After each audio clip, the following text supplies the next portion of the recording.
ঠিক না বেঠিক? কারণ ওয়াজ নসিহত কোরআন ও হাদিসের বর্ণনা আমাদের অন্তরে বসতে চায় না, কারণ অন্তর মইরা গেছে। এটা রোগ হইতে হইতে রোগী হইয়া একেবারে প্যারালাইজড হয়ে গেছে আমাদের দিল। না এই দিল এমনি নাড়াচাড়া করতে পারে, সেদিক নাড়াচাড়া করতে পারে, এটা একবারে ফচ্ছে গেছে গা। যদি ফসা দিল না থাকতো, এই কুমারিয়ার টেক মহল্লাতে আপনারা এই কয়েকজন লোক না আরো আছে, আরো বহুত লোক আছে। এই মাইকের আওয়াজ টেকে বৈশা শুনতেছে, বাড়িতে বৈশা শুনতেছে, দোকানপাটে বৈশা শুনতেছে, অথচ এই জান্নাতের বাগানে আসতেছেন। এই জান্নাতের বাগানের কত দাম ছিল, কত মূল্য ছিল, এটা যদি মানুষ জানতো আর বুঝতো, সন্ধ্যার আগে এসে এই মাহফিলে এসে বসে থাকতো। কারাগারি লাগতো কার আগে কে আসতে পারে, কি বলেন ঠিক কিনা? এই মাহফিলের দাম কত? আজকে যারা খুঁজি খুঁজি বেড়াচ্ছে, কোন জায়গায় দ্বীনের আলোচনা হয়, কোন জায়গায় কোরআন হাদিসের আলোচনা হয়, এগুলি শেখার জন্য যারা এই মাহফিলে খুঁজি খুঁজি বেড়ায়, খুঁজি খুঁজি আসে এবং হেঁটে হেঁটে বেড়ায়, তাদের শানে আল্লাহর হাবিব বলেন, মান সালাকা তরিকান ইয়ালতামিসু ফীহি ইলমা সাহারাল্লাহু লাহু তরিকান ইলাল জান্নাহ। আল্লাহর হাবিব বলেন, কোন বান্দা যদি ইলমে দ্বীন শিখার জন্য ঘর থেকে বের হইয়া রাস্তায় হাঁটাহাঁটি করে, চলাফেরা করে, কোন জায়গায় কোরআন ও হাদিসের আলোচনা হচ্ছে, দ্বীনের কথাবার্তা হচ্ছে, নবীর সুন্নতের কথাগুলো হচ্ছে, ওই জায়গাগুলো খুঁজে খুঁজে বের করে রাস্তা দিয়ে হাঁটে, আল্লাহর হাবিব বলেন, সাহালাল্লাহু লাহু তরিকান ইলাল জান্নাহ।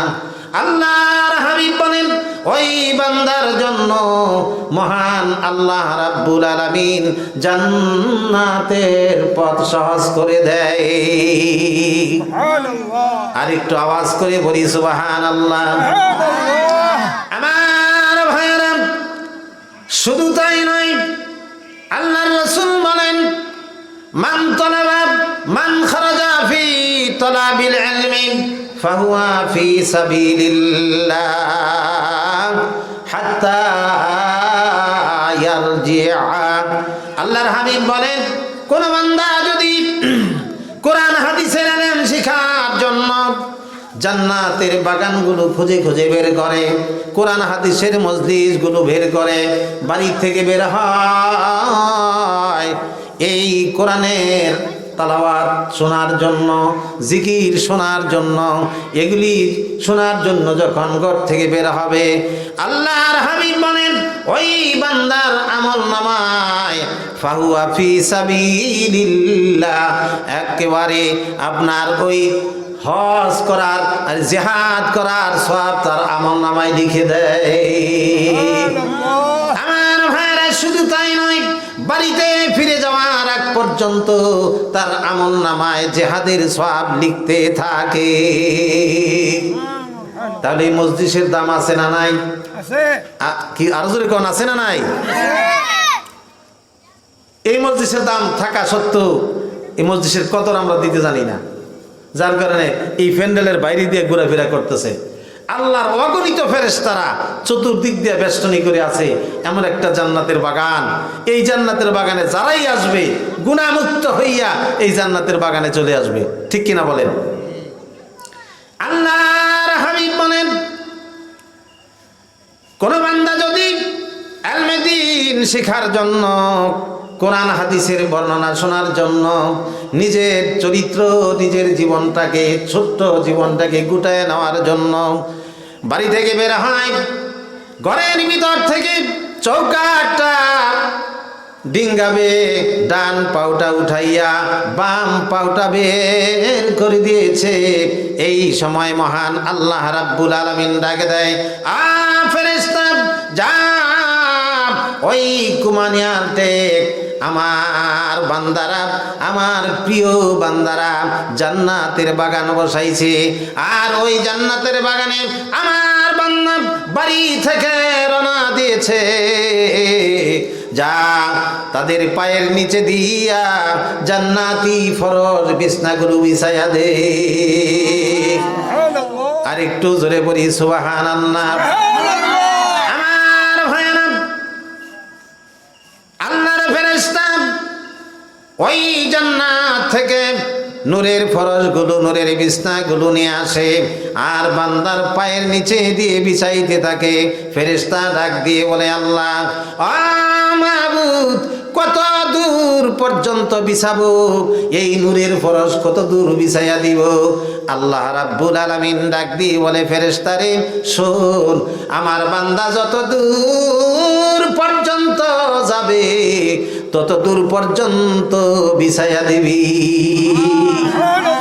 এটার লাভবান আজকে আপনারা, কোনো বক্তারা এই সুযোগ পাবে না, ঠিক কিনা বলেন? আপনারা যারা আসছেন কিছু নেওয়ার জন্য, কিছু শোনার জন্য, কিছু শেখার জন্য, এই নিয়তিতে আসছেন, ঠিক কিনা বলেন? এখন এই যারা শ্রোতা হয়ে আজকে আসছে তাদের পায়ের নিচে জান্নাতি ফরশ আল্লাহ তাআলা বিছাইয়ে দিয়েছেন ফেরেশতাদের মাধ্যমে। এটা হাদিসের কথা, আমি কোনো বানায় নিয়ে আসি নাই। আমার ভাইরা, শুধু তাই নয়, এই মজলিস কত দাম আল্লাহর দরবারে। আল্লাহ রাব্বুল আলামিন বান্দাকে কত ভাবে মেহেরবানি করেছেন। বান্দা যখন এই জান্নাতি ফরশের উপর দিয়া পারাইয়া এই জান্নাতের গেটের সামনে যখন এসেছে, আল্লাহ তাআলা ডাক দিয়ে বলে, ফেরেশতারে ও ফেরেশতা শোন, একটা ব্যাগ লইয়া যা, এই জান্নাতের গেটের সামনে দাঁড়ায় থাকবি, বান্দাদের আমল নামা থেকে গুনাহগুলো উঠাইয়া থলির ভিতরে প্যাকেট করে রেখে দিবি।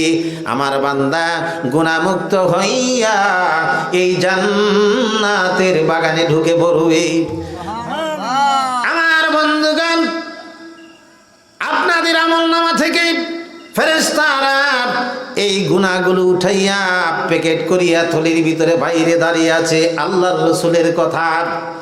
আমার ভাইরা, এই মজলিসটা যখন ভেঙ্গে যাবে, বাড়ির দিকে যখন মানুষগুলো রওনা হবে, এই মজলিসের লোকগুলো যখন বাড়ির দিকে রওনা হবে, ফেরেশতা ডাক দিয়ে বলবে, আল্লাহ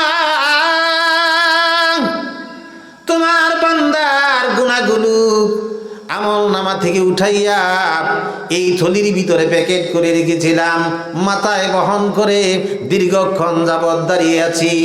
আল্লাহ তোমার বান্দারা বাড়ির দিকে রওনা হয়েছে গো, আর সইতে পারি না, এই গুনাহ এত ওজন, এত ভারী, আর কিছুক্ষণ যদি দাঁড়ায়া থাকি আমি ফেরেশতা মাটির নিচে ডেবে যাব।